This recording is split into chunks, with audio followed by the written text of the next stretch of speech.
Allah sebagai Rabbku, Islam sebagai agamaku, dan Muhammad sallallahu alaihi wasallam sebagai nabi. Maka Allah Subhanahu wa taala akan meridhoi kita kelak pada hari kiamat. Alhamdulillah wassalatu wassalamu ala Rasulillah wa ala alihi wa sahbihi wa mawalah wa la hawla wa la quwata illa billahi wa ba'du. Alhamdulillah, segala puja dan puji hanya milik Allah Subhanahu wa ta'ala. Salawat dan juga salam kita hadiahkan kepada Rasul kita Nabi besar Muhammad sallallahu alaihi wa ala alihi wasallam.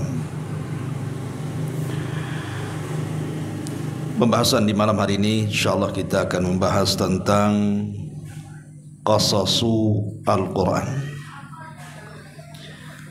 kisah-kisah yang terdapat di dalam Al-Quranul Karim. Tentu mempelajari kisah-kisah dalam Quran ini sangat penting sekali,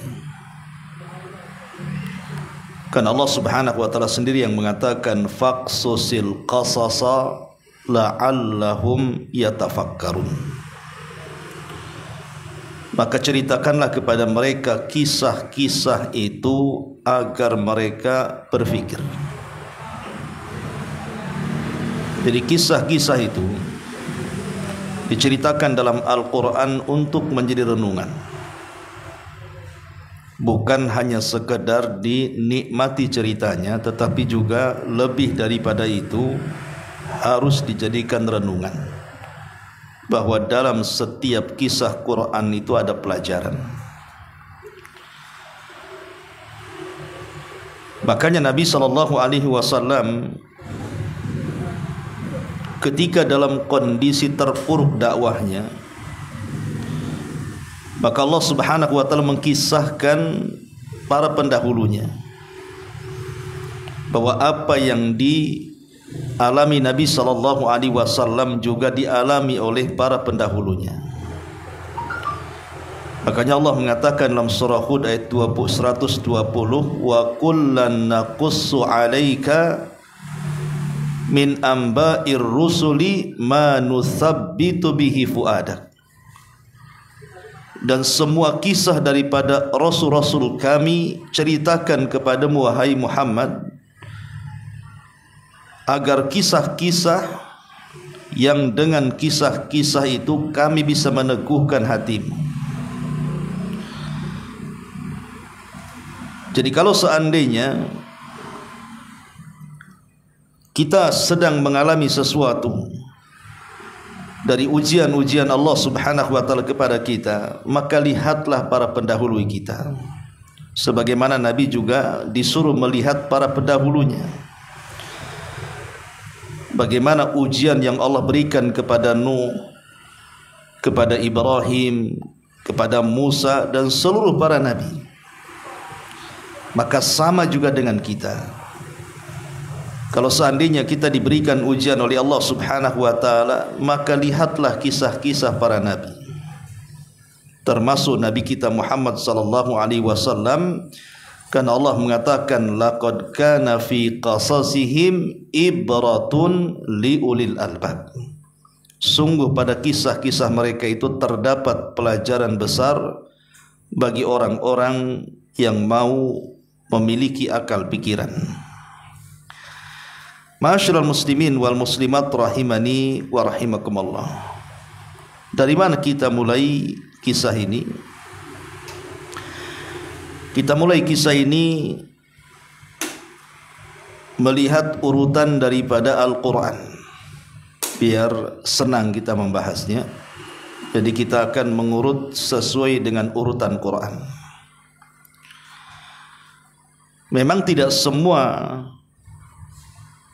surat-surat dalam Al-Quran itu ada kisah-kisahnya, tapi kebanyakan besar Al-Quran itu setiap suratnya mesti ada kisah-kisah yang Allah kisahkan di dalamnya.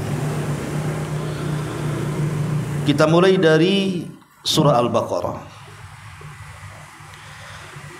Ma'asyiral muslimin yang dimuliakan Allah Subhanahu wa taala. Di dalam surah Al-Baqarah, tepatnya di permulaan surat Al-Baqarah, Allah Subhanahu wa taala menceritakan kepada kita tentang kisah Nabi Allah Adam alaihi salatu wassalam. Itu di permulaannya. Mulai daripada surat ataupun surah Al-Baqarah ayat 31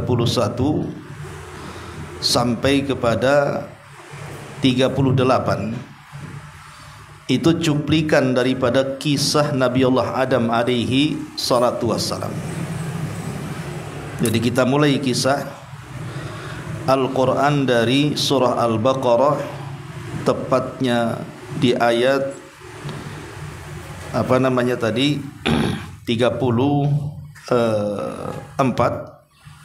atau 31 sampai 38. Baik, kita akan bacakan dulu ayatnya dan kita urutkan kisah-kisahnya. Ma'asyiral muslimin wal muslimat rahimani wa rahimakumullah.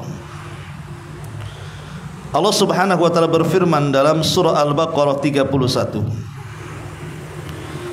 Wa idz qala rabbuka lil malaikati inni ja'ilun fil ardi khalifah.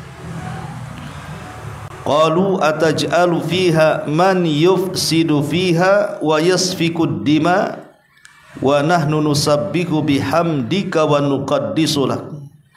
Qala inni a'lamu ma la ta'lamun. Dan ingatlah ketika Rabbmu berfirman kepada para malaikat, aku hendak menjadikan khalifah di permukaan bumi.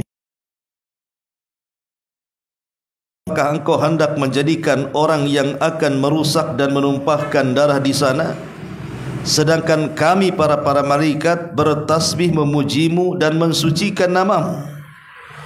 Maka Allah Subhanahu wa taala berfirman, sungguh aku mengetahui apa yang kalian tidak tahu.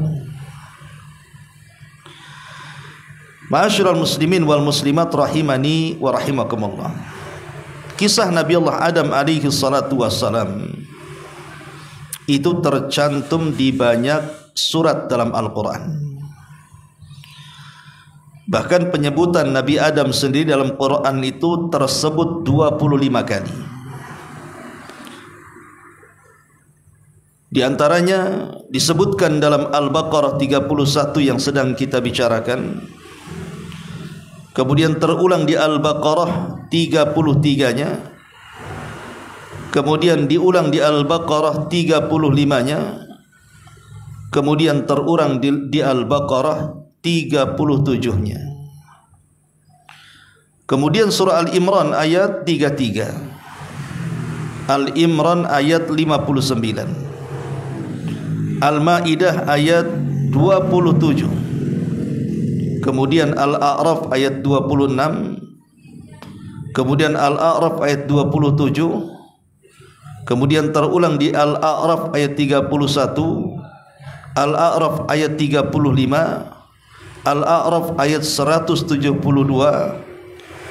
kemudian surah Isra ayat 70, Maryam 58, surah Toha 115, kemudian terulang di Toha 117, kemudian diulang dalam Toha juga 120 dan 121, kemudian dalam surah Yasin 60 dan surah Al-A'raf ayat 11 dan begitu seterusnya. Jadi cukup lengkap kisah Nabi Allah Adam alaihi salatu wassalam karena terulang-ulang di beberapa ayat dan di beberapa surat dalam Al-Quranul Karim, sehingga enak menceritakannya. Karena ada nabi-nabi yang Allah Subhanahu wa taala sebutkan di dalam Al-Quran itu ceritanya gamblang, enak menceritakannya. Seperti kisahnya Nabi Yusuf, kisahnya Nabi Musa, kisahnya Nabi Adam, itu enak kisahnya karena gamblang dan lengkap. Tapi ada nabi-nabi itu yang diceritakan dalam Al-Quran, seperti kisah Nabi Allah Saleh, kisah Nabi Allah Shu'aib, itu global-global saja. Dan yang lebih parah juga ada yang hanya ada namanya tapi tidak ada kisahnya, seperti Ilyasa, Zulkifli, ada namanya tercantum dalam Quran tapi kisahnya tidak ada. Makanya Allah Subhanahu wa taala mengatakan dalam surah An-Nisa ayat 164 dan 165, wa rusulan qad qasasnahum 'alaika min qablu wa rusulan lam naqsushum 'alaika wa kallamallahu Musa taklima rusulan mubasysyirin wa mundzirin li'alla yakuna lin-nasi 'alallahi hujjatun ba'dar rusul wa kana Allah azizan hakima. Dan kami telah mengutus rasul-rasul yang sungguh telah kami kisahkan tentang mereka kepadamu dulu, tapi rasul-rasul yang tidak kami kisahkan tentang mereka juga kami tidak kisahkan kepadamu.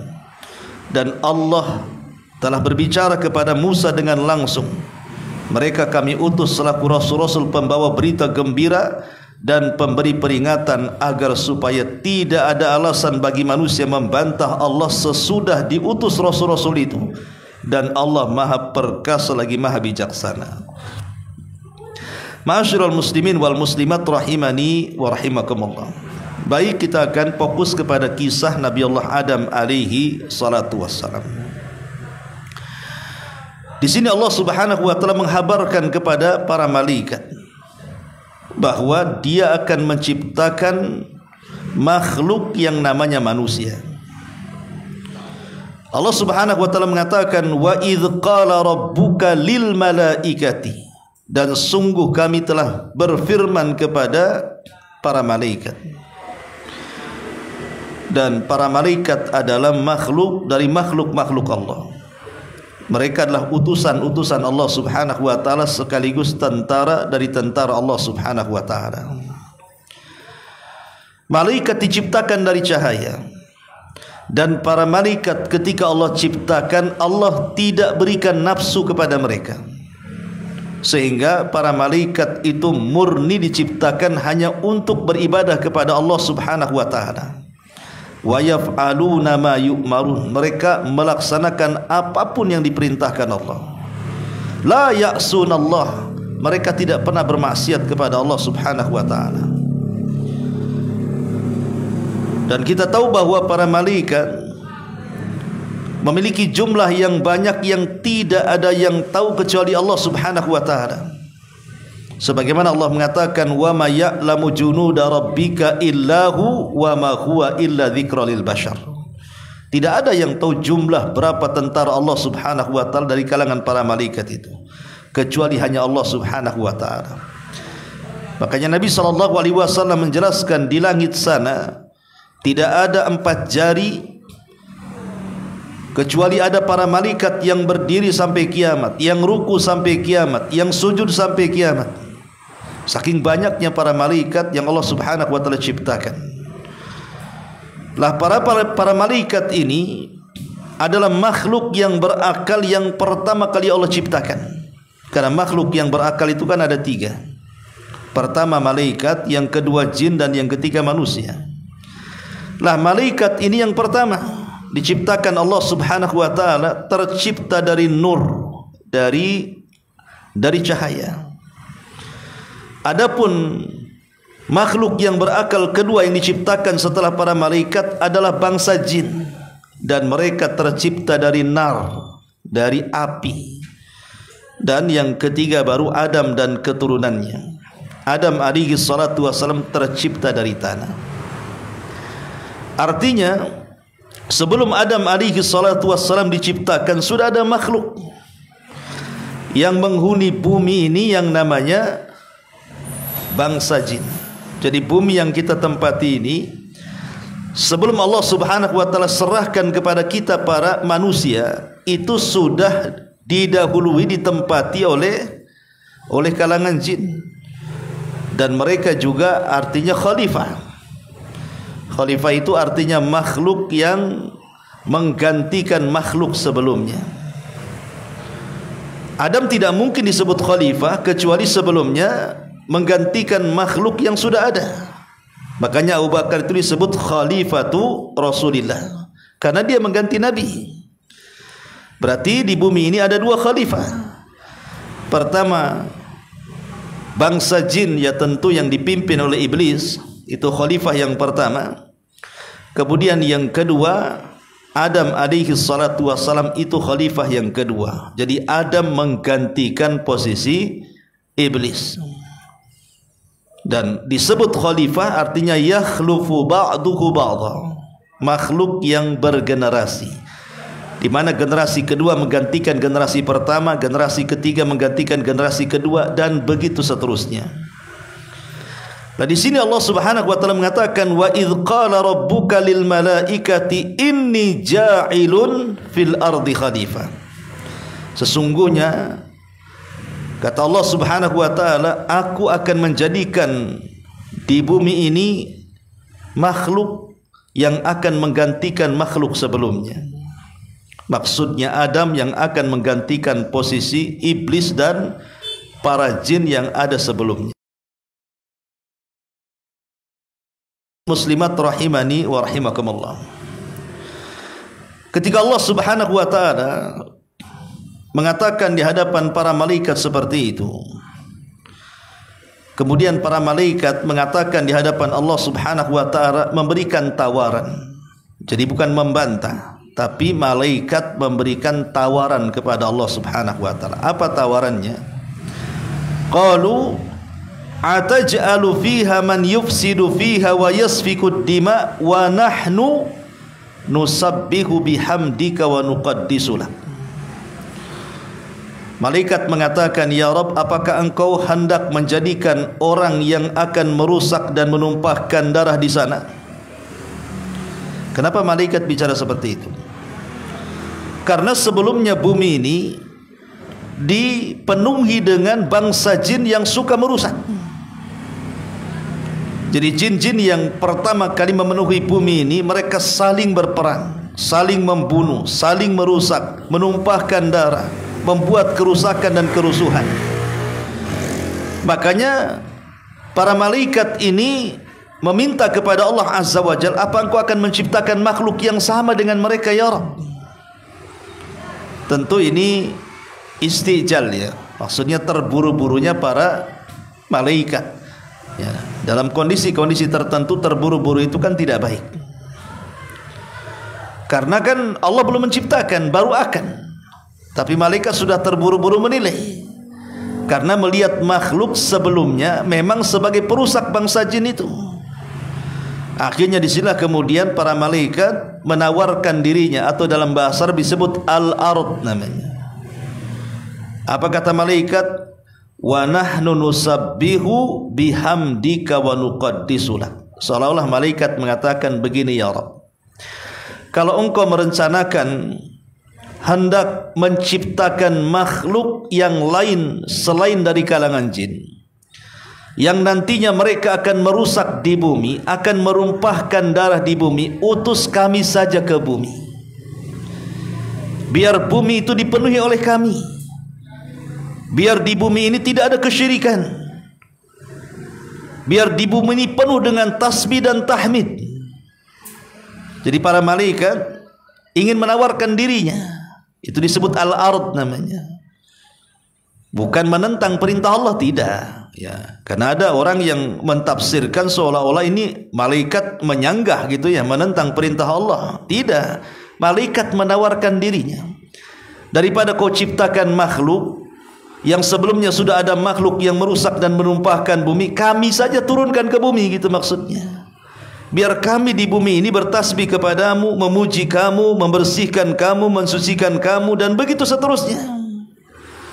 Baik niatnya para malaikat, karena malaikat tidak suka dengan kerusakan, tidak suka dengan kemungkaran. Tapi Allah Subhanahu wa taala tegaskan kepada para malaikat, inni a'lamu ma la ta'lamun. Wahai para malaikat, aku lebih tahu makhluk yang akan kuciptakan dibandingkan dirimu sendiri. Itulah namanya istijal. Malaikat terburu-buru. Malaikat tidak tahu bahwa nanti kalau Allah menciptakan Adam dan turunannya, ada di antara mereka yang jauh lebih mulia dibandingkan para malaikat. Ya. Ada makhluk-makhluk dari kalangan manusia itu justru kedudukannya jauh lebih mulia dibandingkan para malaikat. Malaikat tergesa-gesa mengatakan seperti itu di hadapan Allah Subhanahu wa taala. Ma'asyiral muslimin wal muslimat rahimani wa rahimakumullah. Al-Imam Ibnu Katsir rahimahullahu taala menyebutkan dalam kitabnya Al-Bidayah wa Nihayah, ketika Allah Subhanahu wa taala mulai menciptakan Adam alaihi salatu wassalam, maka Allah Subhanahu wa taala mengutus malaikat Jibril agar Jibril ini turun ke bumi. Untuk apa? Untuk mengambil tanah sebagai bahan baku penciptaan Adam alaihi salatu wassalam. Turunlah Jibril menuju bumi. Ketika sampai di bumi, bumi menolaknya dan mengatakan, a'udzu billahi mink an tanqusa minni. Aku berlindung kepada Allah, wahai Jibril, kalau engkau berani mengambil sedikit saja dari tanahku, sebaiknya kau kembali kepada Rabbmu. Kenapa tanah mengatakan seperti itu, atau bumi mengatakan seperti itu kepada Jibril? Karena bumi tahu bahwa nanti ciptaan yang Allah akan ciptakan yang bahan bakunya dari tanah yang berasal dari bumi, ada di antara mereka yang menjadi orang-orang yang akan merusak di bumi dan akan menjadi penduduk neraka. Makanya bumi tidak mau dan meminta Jibril untuk kembali. Maka Jibril pun kemudian kembali dan tidak berhasil mengambilnya. Kemudian Allah Subhanahu wa taala mengutus lagi malaikat yang lain, Mikail. Tapi sama juga kasusnya, Mikail pun ditolak bumi. Dan bumi juga berlindung kepada Allah, kalau Mikail mengurangi tanah yang ada di bumi yang akan diciptakan makhluk yang dikehendaki. Maka Mikail pun kemudian naik lagi ke langit dan tidak berhasil untuk mengambil. Sampai ketika beberapa para malaikat tidak berhasil, yang terakhir Allah Subhanahu wa taala utus para malaikat yang disebut dengan malakul maut. Lah, malakul maut ini berhasil mengambil tanah di bumi. Ketika bumi mengatakan, aku berlindung kepadamu untuk mengambil atau mengurangi tanah yang ada di bumi, maka malakul maut mengatakan, aku pun berlindung kepada Allah kalau aku naik dan tidak membawa tanahmu, katanya. Dua-duanya sering berlindung tuh. Bumi berlindung kepada Allah agar malaikat maut tidak mengambil, malaikat maut pun berlindung kepada Allah kalau dia tidak mengambil tanah itu dan kembali menghadap Allah Subhanahu wa taala. Lah, karena dia adalah malaikat satu-satunya yang berhasil mengambil tanah, sejak itulah dia dinobatkan oleh Allah Subhanahu wa taala menjadi malakul maut, kematian bagi makhluk yang akan diciptakannya, Adam dan anak turunannya. Ma'asyiral muslimin yang dimuliakan Allah Subhanahu wa taala, dalam hadis Nabi sallallahu alaihi wasallam bersabda, innallaha khalaqa Adam min qabdatin qabadaha min jami'il ardi. Sesungguhnya Allah Subhanahu wa taala ketika menciptakan Adam itu, maka Allah Subhanahu wa taala mengambil beberapa jenis-jenis tanah yang ada di semua permukaan bumi. Kemudian Rasul mengatakan, faja'a banu Adam ala qadril ardi. Karena hampir kesemuaan bahan baku Adam itu dari bumi, maka Bani Adam juga memiliki sifat seperti sifat-sifat bumi, sifat-sifat tanah. Faja'a minhumul abyad wal ahmar wal aswad wa baina dhalik wal khabith wat tayyib was sahl wal hazn wa baina dhalik. Maka lihatlah anak Adam, di antara mereka ada yang berwarna putih karena ketika malakul maut mengambil tanah sebagai bahan baku Nabi Adam itu juga dengan berbagai macam warna tanah. Ada warna yang putih, ada warna yang merah, ada warna yang hitam, dan warna-warna yang bercampur lainnya. Makanya nanti turunan Adam juga kulit-kulit mereka mengikuti kulit tanah. Jadi ada yang kemudian warnanya putih gitu ya. Kemudian juga ada warna kulitnya merah, ada warna kulitnya hitam, ada yang bercampur baur antara ya merah kuning hitam gitu. Gitu. Pokoknya manusia itu macam-macam kulitnya kan, tidak sama gitu ya. Bukan hanya sekedar itu, termasuk sifat-sifatnya juga. Karena ketika menciptakan Adam itu juga tanah yang diambil itu ada yang keras, ya, ada yang lembek, ya. Ada yang di antara keduanya, antara keras dan lembek dan begitu seterusnya. Maka manusia juga akhirnya seperti itu. Datanglah manusia yang jahat, manusia yang baik, manusia yang mudah, manusia yang keras, manusia yang sedih, dan begitu seterusnya. Jadi sifat-sifat manusia itu dikembalikan kepada sifat-sifat tanah, dari kulitnya sampai kepada wataknya. Ma'asyiral muslimin yang dimuliakan Allah Subhanahu wa taala, intinya setelah Allah Subhanahu wa taala kemudian menciptakan Adam alaihi salatu wassalam di langit sana, maka iblis mendengar. Kita tahu bahwa kenapa iblis sampai di bumi, bersama para malaikat di langit sana. Jadi ketika bangsa jin yang ada di bumi itu, mereka menjadi makhluk yang merusak, menumpahkan darah. Maka Allah Subhanahu wa taala mengutus para malaikat untuk mentertibkan mereka. Jadi malaikat diutus oleh Allah untuk mentertibkan mereka semuanya. Sehingga ada para malaikat-malaikat yang saat ditertibkan bangsa jin yang saat ditertibkan para malaikat yang melawan, maka mereka dipenjarakan di pulau-pulau yang kosong, di lautan, di sungai. Akhirnya kemudian mulailah bangsa jin mulai tertib. Sudah tidak ada lagi yang merusak, menumpahkan darah setelah para malaikat diutus oleh Allah untuk menyerang mereka. Kemudian menculik salah satu pembesar dari mereka. Dibawalah salah satu pembesar mereka itu, dibawa ke alam para malaikat di atas langit sana. Itulah yang disebut dengan iblis. Orang-orang ahli kitab atau kisah-kisah Israiliyat menyebut namanya sebagai Azazil,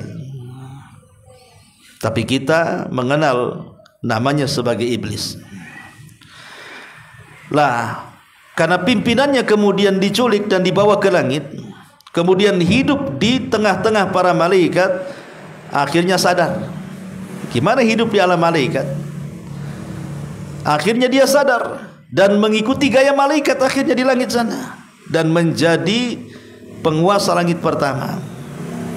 Si iblis ini akhirnya menjadi jin yang paling saleh karena dididik para malaikat di langit sana itu.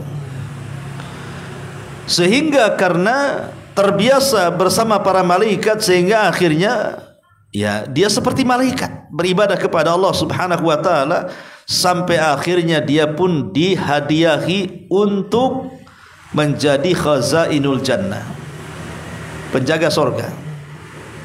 Jadi akhirnya naik lagi dari penguasa langit pertama sampai ke langit ketujuh. Dimasukkan iblis ke dalam sorga karena kesolehan. Itulah dia mendengar bahwa Allah Subhanahu wa taala akan menciptakan makhluk yang namanya Adam alaihi salatu wassalam. Mulailah watak aslinya keluar. Watak aslinya keluar. Mulailah ada hasad dalam hatinya. Jangan-jangan Allah Subhanahu wa taala menciptakan makhluk baru ini akan menggantikan posisiku di sorga. Makanya ketika Allah Subhanahu wa taala sudah menciptakan Adam dan dibiarkan mengering sampai ada yang mengatakan 40 tahun lamanya, belum ditiupkan roh, maka iblis kemudian mulai melihat seperti apa sih ciptaan yang Allah ciptakan itu. Mulailah diputar-putar tutup patung Adam itu. Belum diciptakan ruh itu. Masuk dari lubang telinga, keluar dari lubang hidung, masuk dari lubang mulut, keluar dari lubang dubur, dan begitu seterusnya. Kemudian iblis mengatakan makhluk yang diciptakan, yang baru saja oleh Allah ciptakan ini makhluk yang lemah katanya. Kenapa? Fa innahu ajwab, karena badannya penuh dengan rongga. Artinya ini perlu makan, perlu minum. Ini makhluk yang lemah kata iblis. Kalau Allah serahkan dia kepadaku, sudah kuhancurkan. Hasadnya sudah mulai muncul. Ya. Sampai pada waktunya ketika Allah Subhanahu wa taala menghendaki Adam ini ditiupkan ruh, maka seluruh para malaikat termasuk juga iblis hadir di situ. Dikumpulkan oleh Allah Subhanahu wa taala, dan ini momen yang sangat-sangat spektakuler, luar biasa, karena disinilah momen di mana Allah akan tiupkan ruh. Dan Allah sudah memerintahkan para malaikat, semata-mata ruh Adam masuk ke dalam jasadnya, kalian harus sujud. Itu perintah Allah. Ya. Maka betul-betul kemudian Allah Subhanahu wa taala katakan falamma sawaituhu wa nafakhtu fihi min ruhi faqa'u lahu sajidin.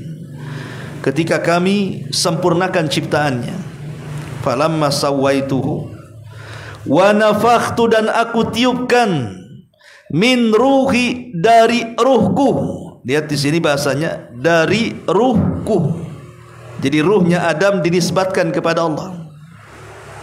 Sesuatu yang diidhafahkan kepada Allah itu mulia.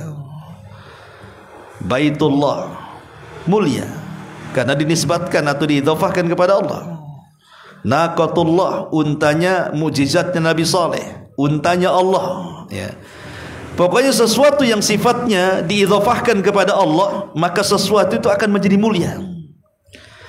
Lah ketika Allah Subhanahu wa taala menyebutkan kalimat ruh Adam diidhafahkan kepada dirinya, min ruhi, dari ruhku, gitu ya. Artinya ruh Adam ini mulia karena diidhafahkan kepada Allah. Semata-mata ruhku masuk ke dalam jasad Adam, faqa'u, maka kalian wajib tersungkur sujud, faqa'u lahu sajidin. Maka betul-betul ketika ruh itu masuk, para malaikat pun sujud kepada Adam alaihi salatu wassalam. Sujud kepada apanya? Sujud kepada ruhnya, bukan ke dalam kepada jasadnya. Karena Allah Subhanahu wa taala menisbatkan ruh Adam kepada dirinya. Menisbatkan artinya menyandarkan ruhnya Adam kepada dirinya. Jadi Adam itu kan terangkai dari jasad dan ruh. Yang mulia dari jasad dan ruh itu ada ruhnya, bukan jasadnya. Jadi kita ini kan terangkai dari dua nih, satu jasad, satu ruh. Yang mulia dari badan kita ini bukan jasad kita, tapi ruh kita. Makanya Allah Subhanahu wa taala, Nabi sallallahu alaihi wasallam mengatakan apa? Rasulullah SAW mengatakan, innallaha la yanzuru ila suwarikum wala ila wala ila amwalikum walakin yanzuru ila qulubikum wa a'malikum. Sesungguhnya Allah tidak melihat fisikmu, tidak pula melihat hartamu, tapi yang Allah lihat adalah hatimu dan amalmu. Dan hati itu dikembalikan kepada mana? Kepada ruh. Kalau saya mau buat logika seperti ini, kawan. Kalau seandainya ada orang hidup, antum ikat, kemudian antum gali kuburan, kemudian antum masukkan orang itu hidup-hidup, kemudian dikuburkan, kira-kira apa kata manusia? Antum dibilang sadis tuh kan? Masa menguburkan orang masih hidup? Kan itu ya. Kenapa kemudian antum dibilang sadis? Karena belum layak dikubur. Dia masih hidup. Mungkin antum dianggap pembunuh kan gitu. Karena tempatnya bukan di situ. Tapi coba kalau seandainya ada jasad yang sudah tidak ada ruhnya. walaupun dia seorang presiden, seorang menteri, jangan dikubur. Ya, antum taruh saja di kursi gitu ya, gak usah dikubur. Kira-kira seminggu atau 2 minggu gitu kan, biarkan di kursi itu. Kira-kira antum dikatakan apa manusia? Orang itu jahat sekali katanya. Masa mayat ditaruh di kursi? Bawalah ke kuburan sana, dikubur di sana. Kan harusnya kan gitu kan itu ya. Karena memang tempatnya di situ. Jadi jasad ini kalau sudah tidak ada ruhnya, maka tidak ada kemuliaan sedikit pun, ikhwan. Walaupun dia presiden, walaupun dia menteri, walaupun dia orang kaya, kalau jasad ini sudah tidak ada ruhnya, maka tidak ada kemuliaan lagi dalam hidupnya. Makanya kenapa kemudian para malaikat ini sujud kepada Adam itu bukan kepada fisik Adam, tapi kepada ruh yang dimasukkan ke dalam Adam. Karena ruh yang dimasukkan ke dalam Adam itu bukan ruh biasa, tapi ruh yang disandarkan kepada Allah subhanahu wa ta'ala sehingga memiliki kemuliaan. Dan sujudnya para malaikat ini bukan sujud ibadah, tapi sujud takrim, sujud penghormatan. Bahkan ada sebagian ahli tafsir mengatakan sujudnya para malaikat itu menjadikan Adam kiblat bagi mereka, seperti kita menjadikan Ka'bah itu kiblat dalam sujud salat kita. Ya. Ada mengatakan seperti itu menurut sebagian ahli tafsir. Ma'asyiral muslimin wal muslimat rahimani wa rahimakumullah. Di sini Allah Subhanahu wa taala mengatakan, qala inni a'lamu ma la ta'lamun. Sesungguhnya aku lebih tahu tentang ciptaanku dibandingkan kalian wahai para malaikat. Ya. Ketika seluruh para malaikat sujud, menunjukkan apa? Kemuliaan Adam alaihi salatu wassalam jauh lebih mulia dibandingkan para malaikat. Sekarang malaikat tahu siapa makhluk yang diciptakan Allah. Karena dengan sujudnya para malaikat kepada Adam menunjukkan Adam lebih mulia dibandingkan para malaikat. Bukan Adam yang sujud kepada para malaikat, malaikat yang sujud kepada Adam, menunjukkan posisi Adam lebih mulia dibandingkan para malaikat, gitu maksudnya. Sekarang baru kau tahu, inilah ciptaanku, kata Allah subhanahu wa ta'ala. Berbeda dengan para malaikat yang sami'na wa ata'na, dengan iblis yang hadir di tengah-tengah para malaikat. Iblis tidak mau. Dia menolak sujud kepada Adam alaihi salatu wassalam. Bahkan dia mengkiaskan posisi dirinya dengan Adam alaihi salatu wassalam, seolah-olah dia lebih mulia dibandingkan Adam. Apa kias dia? Dia mengatakan, aku tercipta dari api, malaikat tercipta dari cahaya, Adam tercipta dari tanah. Di antara tanah dan api yang mendekati cahaya itu mana? Api. Ya kan? Ini ada nih cahaya, api dan tanah. Kira-kira dari tanah dan api yang mendekati cahaya itu apa? Ya api lah. Karena api itu kan mengeluarkan cahaya. Jadi si iblis ini seolah-olah dia lebih baik dibandingkan Adam karena kedekatan ciptaan dia dengan para malaikat. Malaikat tercipta dari cahaya, aku tercipta dari api. Api dengan cahaya kurang lebih saja katanya. Kalau tanah ini, ya gimana tanah? Tanah nggak mengeluarkan cahaya. Makanya dia mengatakan di hadapan Allah subhanahu wa ta'ala, khalaqtani min nari wa khalaqtahu min tin. Kau ciptakan aku dari api, berarti mendekati cahaya, sementara Adam kau ciptakan dari tanah. Maka kita katakan harusnya iblis tahu diri. Malaikat yang diciptakan dari cahaya saja mau sujud, kau pula yang diciptakan dari api tak mau sujud. Kan begitu logikanya kan? Kan dia mengatakan bahwa aku tercipta dari api, berarti mendekati cahaya. Adam ini tercipta dari tanah. Maka kita katakan, lu malaikat saya yang tercipta dari tanah dia sujud, kau pula yang tercipta dari api tak mau sujud. Bahasanya seperti itu ya. Logikanya kan begitu. Ma'asyiral muslimin yang dimuliakan Allah subhanahu wa ta'ala. Tapi yang jelas bahwa namanya cahaya tetaplah cahaya dan akan kembali ke cahaya. Dan yang namanya api tetaplah api dan akan kembali kepada api. Artinya Karena iblis tercipta dari api dan akan kembali kepada api. Maksudnya kembali ke neraka. Dia tercipta dari api, neraka dari api. Maka api akan kembali ke api. Tapi Adam diciptakan di antara keduanya, di antara cahaya dan api, sehingga ada keturunan Adam itu yang seperti para malaikat, ada juga yang turunan Adam itu seperti iblis laknatullah alaih, karena dia tengah-tengah masalahnya. Ya. Baik, kita lanjutkan. Kemudian Allah Subhanahu wa taala mengatakan, wa 'allama Adamal asma'a kullaha thumma aradahum 'alal malaikati faqala anbi'uni bi asma'i haula'i in kuntum shadiqin. Dan dia, maksudnya Allah, mengajarkan kepada Adam nama-nama benda semuanya. Terjadi silang pendapat di antara ulama tafsir, apa yang diajarkan Allah dari nama-nama kepada Adam itu. Pendapat pertama bahwa yang dimaksud ilmu yang diajarkan kepada Adam dari nama-nama itu, maksudnya Allah memberitahu nama-nama yang sebelumnya tidak punya nama menjadi nama. Contoh dulu, gunung, lautan, pohon, batu, apapun yang ada di bumi belum ada namanya. Ya bumi gitu saja. Tanah ya bagian daripada bumi, laut bagian daripada bumi, sungai, batu, bata dan begitu seterusnya. Baru Allah Subhanahu wa taala beri nama. Ini gunung, ini namanya gunung yang seperti ini namanya pohon, ini namanya lautan, ini namanya sungai. Pokoknya segala yang tidak ada nama langsung punya nama. Dan Adam diberitahu nama-nama itu. Dan para malaikat tidak diajarkan itu. Kalau Adam menunjuk gunung, ya dikatakan ini apa namanya, malaikat tidak tahu. Maka Adam mengatakan ini namanya gunung, gitu ya. Ini namanya pohon. Nah, itu namanya nama-nama.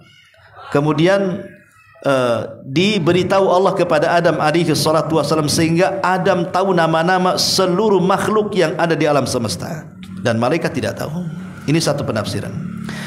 Penafsiran yang kedua, dan ini pendapat yang wallahu a'lam mungkin lebih akrab, ya lebih dekat kepada kisah, bahwa maksudnya Allah mengajarkan nama-nama itu maksudnya bahasa-bahasa yang akan diucapkan oleh seluruh keturunan Adam alaihi salatu wassalam. Jadi Allah mengajarkan semua bahasa yang akan diucapkan oleh turunan Adam. Jadi kalau seandainya Adam hidup di zaman sekarang, dia safar ke Inggris, maka dia bisa bahasa Inggris. Dia safar ke Korea, bisa bahasa Korea. Dia safar ke Indonesia, dia bisa pakai bahasa Indonesia. Dia safar ke Malaysia, dia bisa bahasa Melayu. Dia safar ke Jawa, dia ngomong Jawa. Safar ke Padang, ngomong bahasa Minang. Safar ke Flores, ngomong bahasa Alor. Safar ke mana lagi? Pokoknya semua bahasa daerah, semua bahasa bangsa-bangsa Adam tahu. Karena mereka adalah anak turunannya, dan itu tidak diajarkan kepada para malaikat. Ya. Maka di sini Allah mengatakan wa 'allamal asma'a kullaha. Maka Allah Subhanahu wa taala ajarkan kepada Adam nama-nama benda semuanya, maksudnya bahasa-bahasa yang akan diucapkan oleh kaumnya. Dari sini ikhwatu fiddin, bahwa mempelajari sebuah bahasa, kalau tujuannya untuk berdakwah, itu lebih baik daripada menghabiskan dengan hari-hari ibadah kepada Allah Subhanahu wa taala dalam ibadah sunnah. Jadi kalau seandainya antum belajar bahasa dengan salat malam, belajar bahasa dengan puasa sunnah Senin, Kamis, Daud dan yang semacamnya, maka mempelajari bahasa itu lebih afdal dibandingkan salat malam, dibandingkan puasa, dibandingkan baca Quran dan begitu seterusnya. Kalau tujuannya mempelajari bahasa itu untuk satu, mendakwahkan dakwah Islam, yang kedua, mengetahui makar-makar musuh. Karena di zaman Rasul, Ubay bin Ka'ab radhiyallahu an diperintahkan Nabi SAW untuk mempelajari bahasa Yahudi. Maka Ubay pun kemudian tinggal bersama orang Yahudi selama 9 sampai 10 hari. Karena kecerdasannya, dia sanggup untuk menguasai bahasa Yahudi yang diucapkan orang Yahudi. Sehingga Nabi SAW mengatakan, orang yang mengetahui bahasa orang, maka dia akan aman dari makarnya. Orang yang mengetahui bahasa orang, maka dia akan aman dari makarnya, karena tahu apa yang diucapkan kan. Makanya dalam Al-Quran itu Allah mengatakan wala taqulu ra'ina wa qul unzurna. Jangan kalian katakan ra'ina, tapi katakanlah unzurna. Karena kalimat ra'ina ini bahasa Yahudi yang isinya celaan. Ya, maksudnya lain, artinya lain gitu maksudnya, untuk mengejek. Makanya kalau ada orang-orang Yahudi mengejek Nabi SAW, menghina Islam, dan Ubay tahu, maka Ubay langsung menyampaikan kepada Nabi bahwa mereka ngomong begini, mereka ngomong begitu, jadi ketahuan. Mereka tidak bisa buat makar lagi. Ya, jadi mempelajari sebuah bahasa itu jauh lebih afdal, karena bagaimanapun mempelajari bahasa itu bagian daripada ilmu. Dan ilmu itu lebih mulia dibandingkan ibadah. Rasul mengatakan fadlul alim alal abid ka fadlil qamari ala sairil kawakib. Keutamaan orang alim dengan orang ahli ibadah seperti keutamaan bulan di antara seluruh bintang-bintang yang ada. Ya, jadi menguasai bahasa orang, kalau tujuannya ya tadi untuk mengembangkan dakwah, kemudian juga supaya tahu makar-makar musuh, maka itu lebih baik daripada ibadah-ibadah sunnah. Ya. Ma'asyiral muslimin yang dimuliakan Allah Azza wa Jalla. Setelah kemudian Allah mengajarkan Adam bahasa macam-macam, maka Allah Subhanahu wa taala mengumpulkan para malaikat dan mengatakan ambiuni bi asma'i haula'i in kuntum shadiqin. Allah mengatakan, sebutkanlah wahai para malaikat kepadaku nama-nama semua benda ini jika kalian benar. Maka malaikat baru di sini menyatakan kelemahannya di hadapan Adam dan mengatakan qalu subhanaka la ilma lana illa ma 'allamtana innaka antal alimul hakim. Mereka menjawab, maha suci engkau ya Rabb, tidak ada yang kami ketahui selain apa yang engkau ajarkan kepada kami. Kita jangan katakan malaikat bodoh, tidak, malaikat pintar, diajarkan ilmu kepada mereka. Tapi pengetahuan mereka berbeda dengan pengetahuan yang Allah ajarkan kepada Adam. Ya. Ilmu yang diajarkan Allah kepada para malaikat berbeda dengan ilmu yang Allah ajarkan kepada Adam, di mana ilmu yang diajarkan kepada Adam tidak diajarkan kepada para malaikat. Dan di sini ada faedah kalimat apa namanya? La ilma lana illa ma 'allamtana. Bahwa kata para malaikat, tidak ada yang kami ketahui selain apa yang engkau ajarkan kepada kami. Dari sini kita tahu bahwa pengetahuan makhluk itu sangat sedikit dibandingkan pengetahuan Allah. Karena ilmu yang diajarkan Allah kepada kita ini itu tidak banyak, sementara ilmu yang belum diajarkan kepada kita jauh lebih banyak. Sehingga Allah katakan wa ma utitu minal ilmi illa qalila, bahwa tidaklah Allah Subhanahu wa taala memberikan ilmu kepada makhluknya kecuali sedikit. Dan di sini juga ada faedah penting ikhwan, di mana tidak ada yang bisa memuliakan ahlul fadl, orang yang punya keutamaan, illa ahlal fadli, kecuali yang memiliki keutamaan juga. Ustadz dimuliakan oleh sesama ustadz, maksudnya begitu ya. Orang yang berilmu akan dimuliakan oleh sama-sama orang yang berilmu. Tetapi kalau satunya berilmu, satunya tidak berilmu, rata-rata mereka karena tidak paham keutamaan, banyak di antara orang-orang yang tidak berilmu meremehkan orang-orang yang berilmu. Malaikat ini tahu keutamaan Adam. Malaikat orang makhluk yang mulia di hadapan Allah. Mereka tidak pernah bermaksiat kepada Allah Azza wa Jalla. Dan Adam juga seorang nabi yang diajarkan banyak ilmu. Dia ulama. Malaikat yang mulia memuliakan Adam yang mulia. Makanya di sini ada kaidah bahwa biasanya orang yang memuliakan orang mulia itu karena dia mulia. Dan itu kenyataan kan, di tengah-tengah kita aja kenyataan. Ada kasus dengan ustadz sedikit kan gitu, habislah ustadznya. Dia nggak lihat ilmunya kan, lihat kesalahannya. Nah, kan begitu. Akhirnya merasa ustadz juga dia. Padahal ilmunya tidak sebanding juga dengan ustadz itu.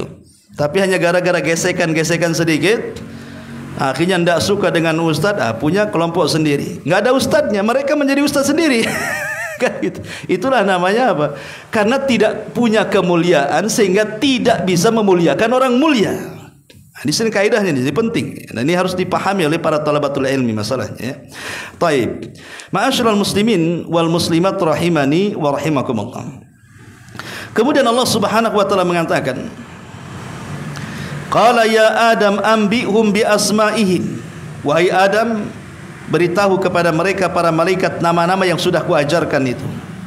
Falamma amba'akum bi asma'ihim, ketika Adam kemudian memberitahu kepada mereka dengan nama-nama yang Allah ajarkan itu, qala alam aqul lakum inni a'lamu ghaibas samawati wal ard wa a'lamu ma tubduna wa ma kuntum taktumun.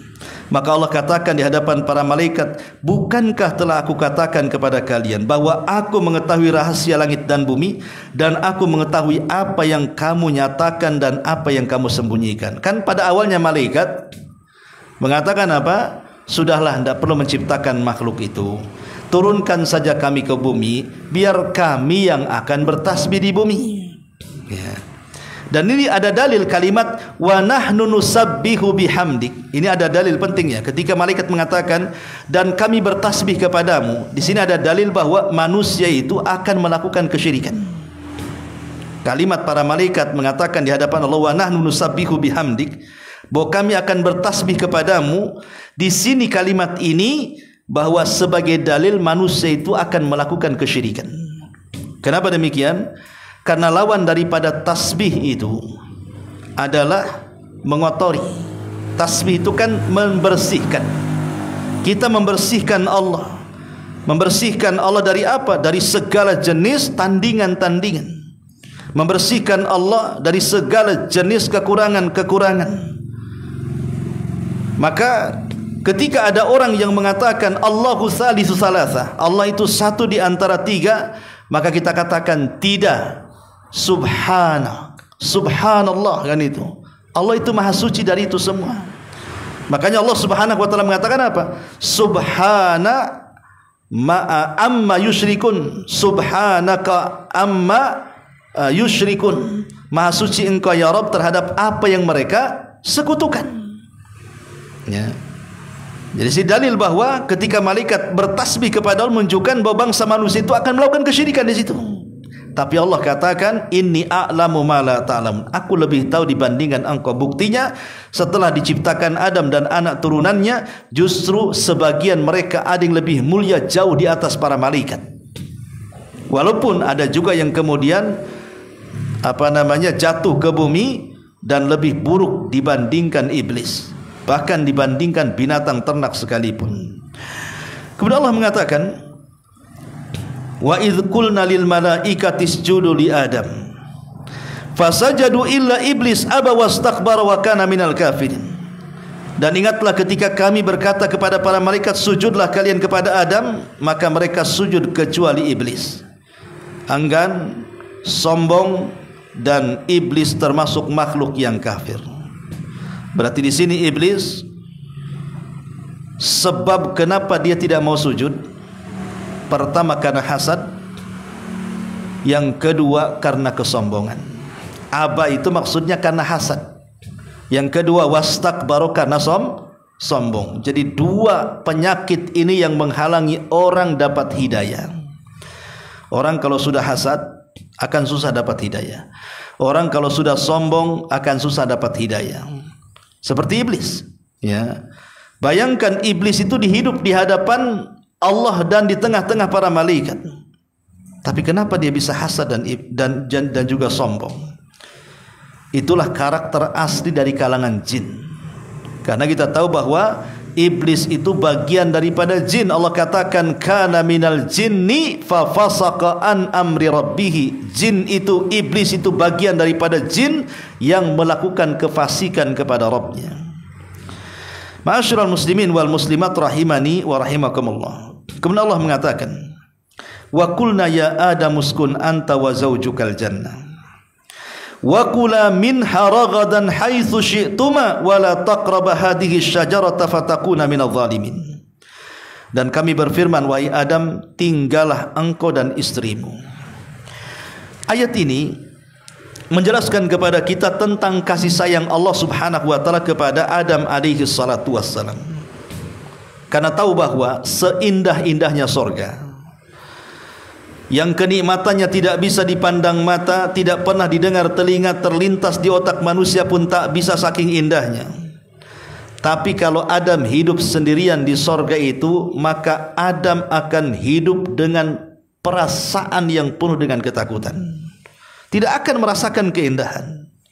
Anggaplah nih, Batam ini milik antum, dengan segala fasilitasnya hari ini, dengan mobilnya, dengan apartemennya, tapi antum hidup sendiri di Batam.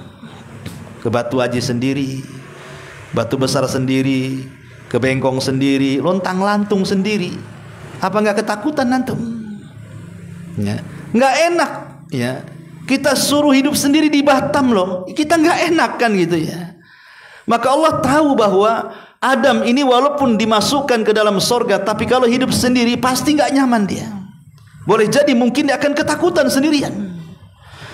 Makanya di situ Allah Subhanahu wa taala berikan kasih sayangnya kepada Adam alaihi salatu wasallam sampai satu hari Adam ini tertidur.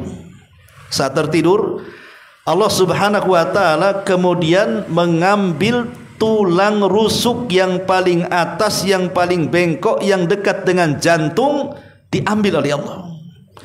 Kemudian diciptakan dari tulang rusuk yang paling bengkok, yang paling atas, yang dekat dengan jantung Adam itu seorang wanita yang dikenal dengan Hawa. Hawa itu artinya oksigen ya. Nah, kita ini bernafas itu artinya Hawa. Kenapa Hawa disebut Hawa? Karena satu-satunya makhluk yang tercipta dari benda yang hidup. Adam kan hidup ya. Diambil benda yang hidup, maka terciptalah Hawa. Kalau Adam kan diciptakan dari benda mati, dari tanah, kan tanah mati, ya kan? Tapi Hawa ini tercipta dari makhluk yang hidup, maka disebut Hawa. Ya, Hawa itu ya bernafas, itu Hawa artinya. Ya. Jadi kenapa kemudian diciptakan Hawa ketika Adam sedang tertidur, supaya tidak ada kebencian. Sebab kalau Adam sedang terjaga diambilkan sakit, ya, sehingga takutnya nanti akan benci kepada Hawa.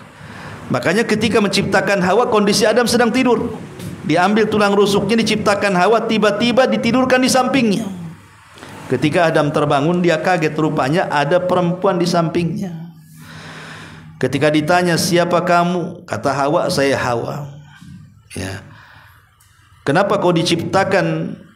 Kata Hawa, liaskuna ma'aka, agar aku bisa memberikan ketenangan kepadamu. Dari sini turun ayat, wa min ayatihi an khalaqalakum min anfusikum azwaja litaskunu ilaiha wa ja'ala bainakum mawaddatan wa rahmah inna fi dzalika laayatin liqaumi yatafakkarun.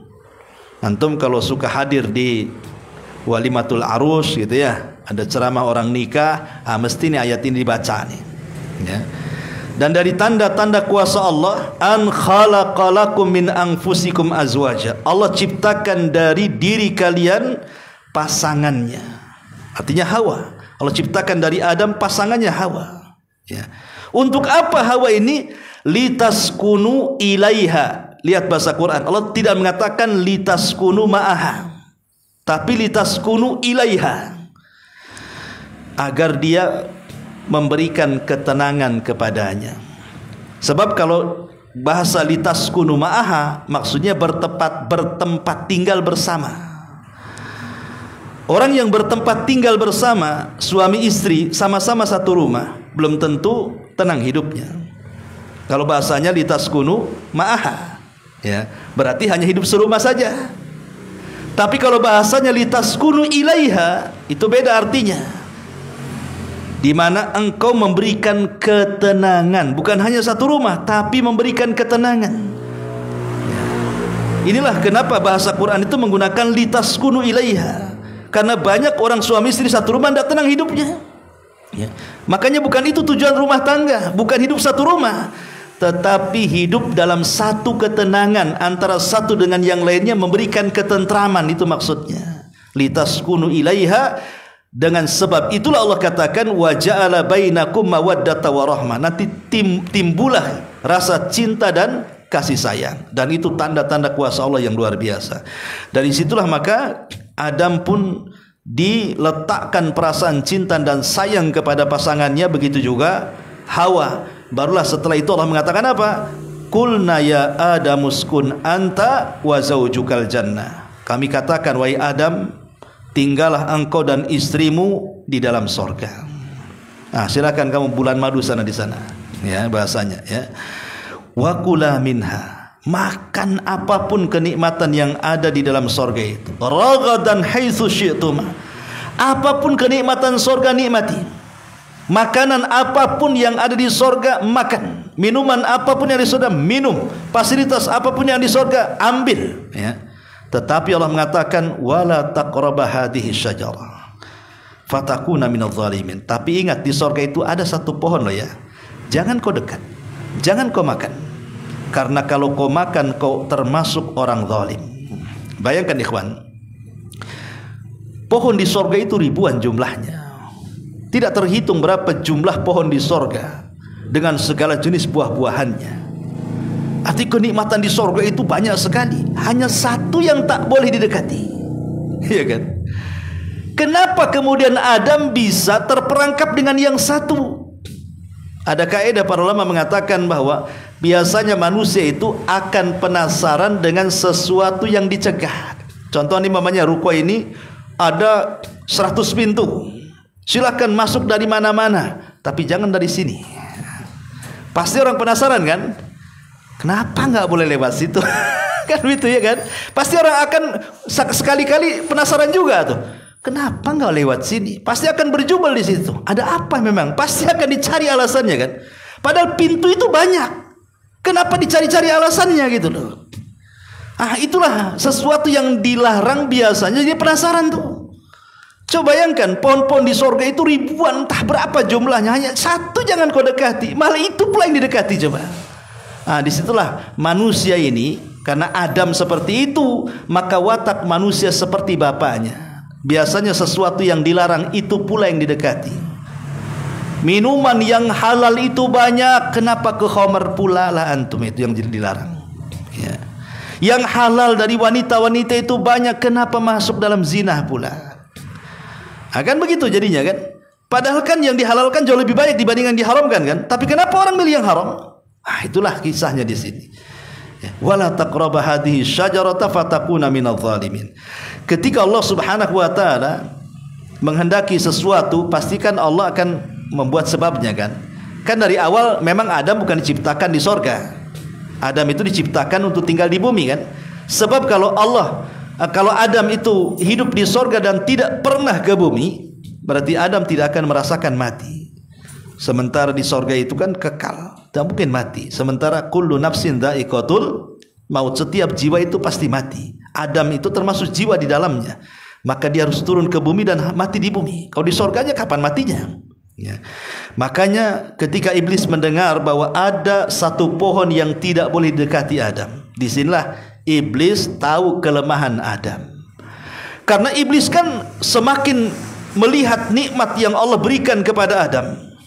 Setelah kemudian dia tidak sujud kepada Adam, dia dikeluarkan dari sorga, Adam pula yang masuk ke sorga, kan hasadnya makin tinggi tuh iblis itu.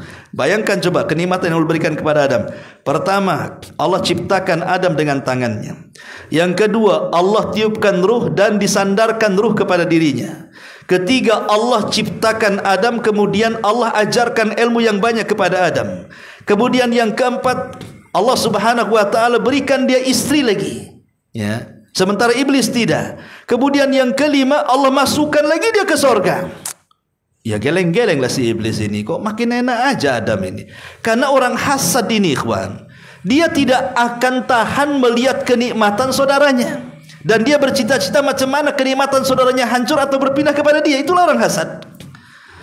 Makin hasad lah iblis ini. Macam mana caranya menghancurkan si Adam ini?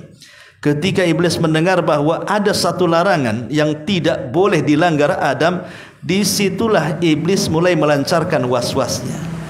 Makanya di sini Allah mengatakan, ya, fa azallahuma syaitanu anha fa akhrajahuma mimma kana fi. Lalu setan memperdayakan keduanya dari sorga sehingga keduanya dikeluarkan dari kenikmatan sorga tersebut.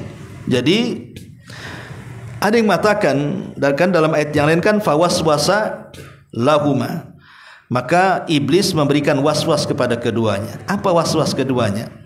Dalam kisah-kisah Israiliyat, ya, ada yang mengatakan bahwa ini kisah Israiliyat, ya, tidak boleh jadikan sandaran, hanya pelezat kisah saja.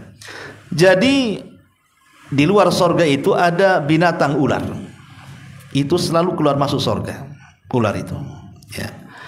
Lah iblis ini memanfaatkan ular itu. Dia bekerja sama dengan ular, akhirnya dia masuk ke dalam tubuh ular, kemudian dia berhasil masuk ke dalam sorga. Ketika sampai di sorga, karena dia diciptakan mampu tasyakul, beralih rupa, dia pun langsung beralih rupa menjadi manusia dan seolah-olah menjadi orang soleh. Itu menurut kisah Israel, tapi ini dibantah oleh para ulama. Ya, kayaknya mustahil kalau seperti itu. Kenapa?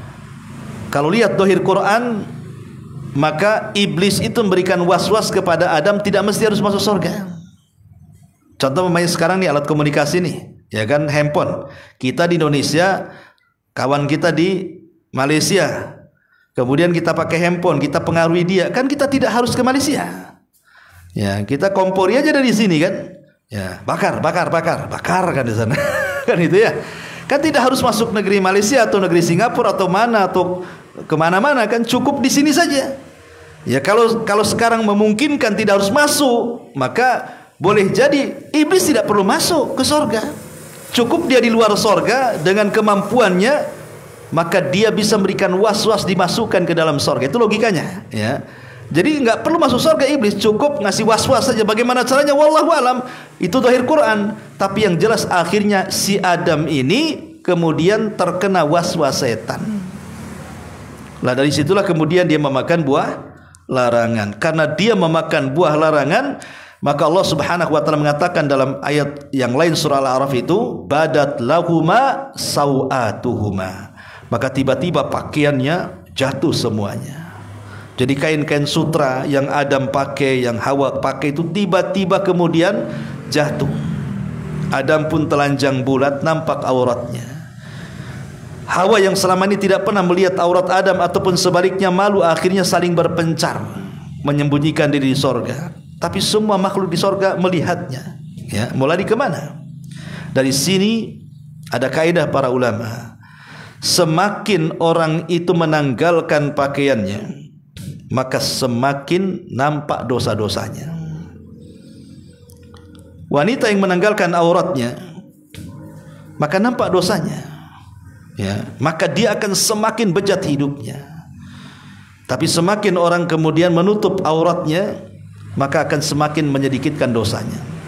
Karena Adam alaihi salatu wassalam terbuka auratnya gara-gara apa? Gara-gara dosa. Memakan buah larangan, terurai auratnya, kan gitu ya. Ketika dia tidak melakukan dosa, tertutup auratnya. Nah, makanya para wanita, tutuplah aurat-auratnya, karena itu bagian daripada dosa Anda kepada Allah Subhanahu wa taala. Ya. Lah kemudian setelah Adam akhirnya melakukan kesalahan, dan itu juga Allah tahu, nggak mungkin Allah nggak tahu. Allah tahu Adam akan makan, kan itu ya. Tetapi itulah Allah kalau menghendaki sesuatu harus dibuat sebabnya. Maka ketika Adam sudah memakan, Adam, Hawa dan iblis pun diturunkan ke bumi. Ada yang mengatakan Adam diturunkan di Sri Lanka, kemudian Hawa di Jeddah, dan iblis di tengah lautan. Makanya istana iblis itu ada di tengah lautan. Sebagaimana hadis yang sahih, setiap hari dari istananya dia mengirim orang-orang untuk mencelakakan manusia di daratan. Dan iblis sangat suka dengan orang-orang yang anak buahnya yang bisa menceraikan suami istri, dibandingkan anak buahnya yang menggoda orang yang tidak sholat, orang yang sholat jadi tidak sholat, orang yang puasa jadi tidak puasa, orang yang baca Quran jadi tidak baca Quran. Ya, iblis lebih senang kepada anak buahnya kalau bisa menggoda Bani Adam sehingga dia bisa bercerai suami istri. Kenapa? Karena madaratnya lebih besar. Kalau orang yang sholat jadi tidak sholat kan sendiri saja, dia saja. Orang yang tadinya ngaji tidak ngaji, ya dia saja. Tapi kalau orang suami istri kemudian bercerai, itu madaratnya jauh lebih besar. Ya, karena apa? Nanti suaminya kena, istrinya kena, anaknya kena, keluarganya kena, semua kena kan? Ya, itulah makanya kemudian iblis senang dengan perkara itu. Kemudian Allah Subhanahu wa taala mengatakan, "Fatalaqqa Adamu fa'azallahuma syaitan fa akhrajahuma mimma kana fi wa qulna bitu ba'dukum li ba'din aduwwa lakum fil ardi mustaqarrun mataun ilahin." Lalu setan memperdayakan keduanya dari sorga sehingga keduanya dikeluarkan dari segala kenikmatan ketika keduanya di sana di sorga, dan kami berfirman, turunlah kalian, sebagian kalian menjadi musuh bagi yang lainnya, dan bagi kalian ada tempat tinggal dan kesenangan di bumi sampai waktu yang ditentukan. Kemudian setelah Adam alaihi salatu wassalam di bumi, diturunkan di Sri Lanka, ya. Kemudian Hawa di Jeddah, maka disebut Jeddah itu diambil dari bahasa Arab. Jeddah itu artinya nenek, ya. Dan Jeddah itu adalah ibu kota pertama di Saudi sana. Dia pintu masuk dari dua tanah haram, tengah-tengahnya, ya, Jeddah itu, ya. Lah ketika itu Adam alaihi salatu wassalam melihat ada cahaya terpancar dari langit, ya. Maka Adam alaihi salatu wassalam akhirnya melihat sinyal cahaya itu, mendekati cahaya itu, dan Hawa pun mendekati cahaya itu. Kemudian ketika mereka sudah dekat, dan tempatnya disebut Muzdalifah, kemudian ketika melihat betul-betul cahaya itu rupanya ada di Arafah. Ketemulah Adam dan Hawa, makanya tempat itu disebut Arafah. Kenapa Arafah? Karena Arafah Adam Hawa wa Arafat Hawa Adam. Jadi Adam mengenal Hawa, Hawa mengenal Adam, maka tempat itu disebut Arafah, ya.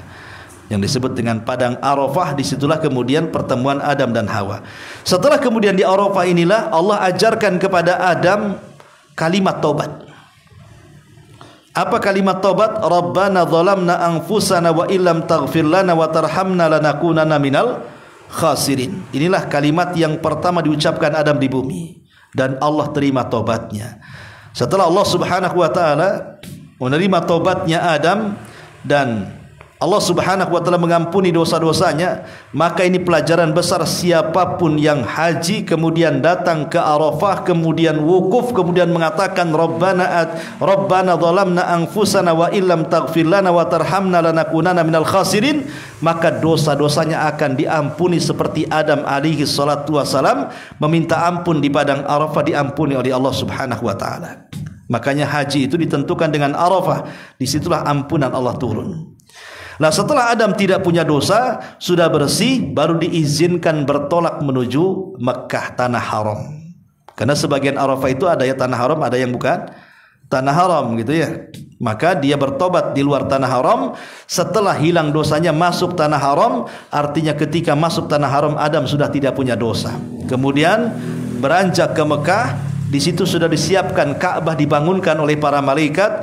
Kemudian Adam pun tawaf di situ, dan itulah ibadah pertama manusia di dunia.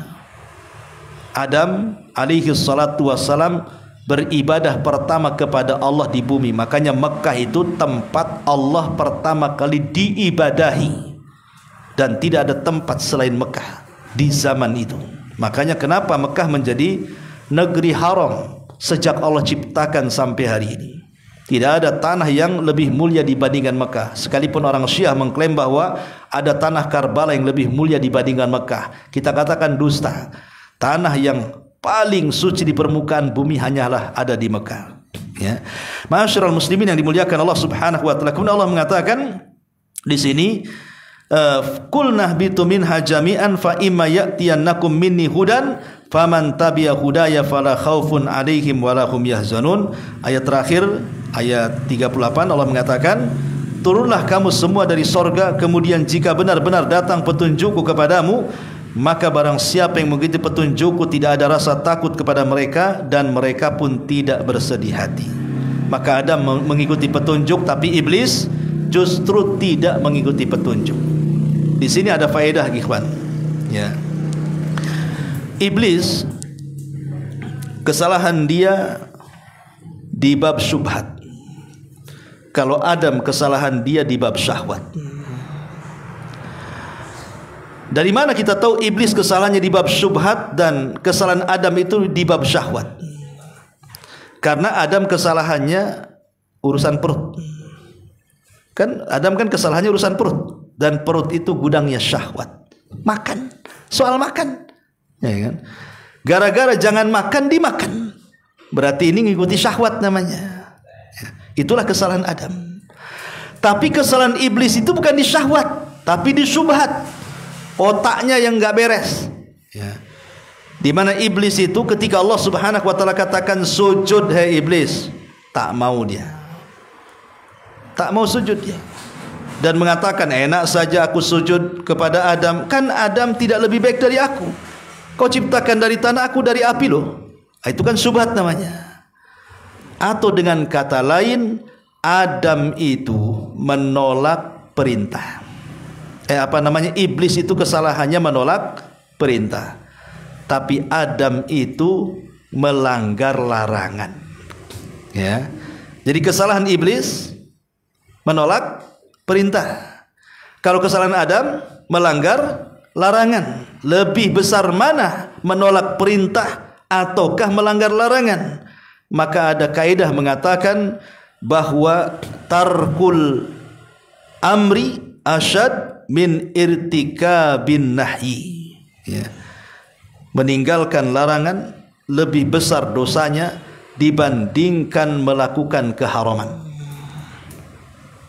Solat, enggak solat. Jangan zina, malah zina. Maka orang yang meninggalkan solat artinya meninggalkan perintah. Orang yang jatuh ke dalam zina artinya mengerjakan larangan. Orang meninggalkan solat bisa kafir, tapi orang yang berzina selama dia tahu itu haram tidak akan kafir. Bisa dipahami di sini? Berarti dosa iblis itu jauh lebih besar dibandingkan dosa Adam, karena iblis itu dosa syubhat, kalau Adam dosa syahwat. Iblis itu menolak perintah, kalau Adam menerjang larangan. Dan kita tahu bahwa meninggalkan perintah lebih besar dosanya dibandingkan menerjang keharaman. Ini diantara khulasah dari kisah Nabi Adam alaihi salatu wassalam dalam surah Al-Baqarah, dan kita akan ketemu kisah-kisah yang lainnya dari kisah Al-Baqarah ini. Mudah-mudahan ada manfaatnya. Subhanakallahumma bihamdika asyhadu an la ilaha illa anta astaghfiruka wa atubu ilaik. Allahu taala alam. Assalamualaikum warahmatullahi wabarakatuh.